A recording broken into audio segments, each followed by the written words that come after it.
Outing lang naman yun. Hindi ka naman siguro mamamatay kung hindi ka sumama. Ma, lahat ng mga kaibigan ko sasama. Tapos ako lang hindi. Minsan na ako hingin sa'yo, hindi mo pa ako mapagbigyan. Aifa, tama na yan, ha? Papa? Huwag mong sagot-sagutin ng ganyan ng mama mo, ha? Ina mo yan. Hindi ka dapat ganyan makipag-usap sa kanya. May sakit na nga sa puso ang mama mo. Binibigyan mo pa ng problema. Masyado kang sutil.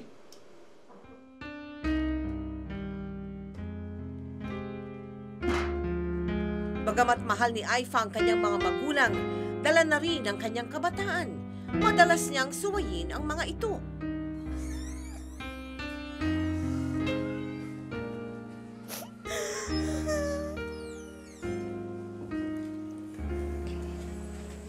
Aifa? Aifa, anak? Iwanan niyo muna ako, Ma. Sana naman unawain mo ang sitwasyon natin.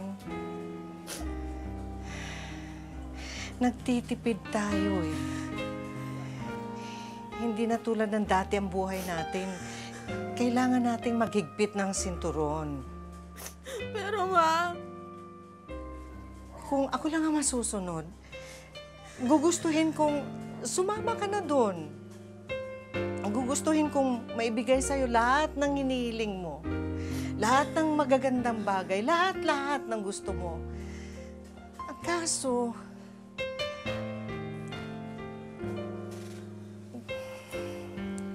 konting tiis lang naman ang hinihiling namin sa inyo, anak. Alam kong naninibago kayo na hindi na nagtatrabaho sa abroad ang papa nyo.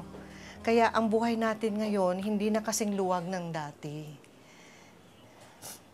Pero, mas mabuti naman yung magkasama tayo, di ba? Maikli lang ang buhay. Hindi natin alam kung kailan tayo kukunin ng Diyos. Malay mo, bukas lang makalawa. Hindi mo na kami kapiling. Kaya dapat samantalahin na natin ang mga araw na magkasama tayo. Alam ko po yun, Ma. Patawarin niyo po ako.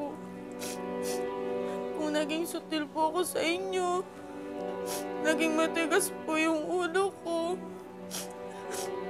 Pero, Ma, mahal na mahal ko po kayo.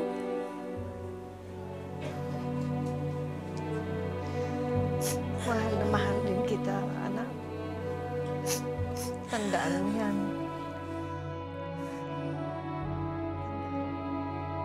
Mula sa tagpong iyon ay naramdaman ni Aifa ang labis na pagmamahal ng kanyang mga magulang, lalong-lalo na ng kanyang ina. Kaya naman, pinagsisihan niya mga pagkakataong naging swail siya sa mga ito.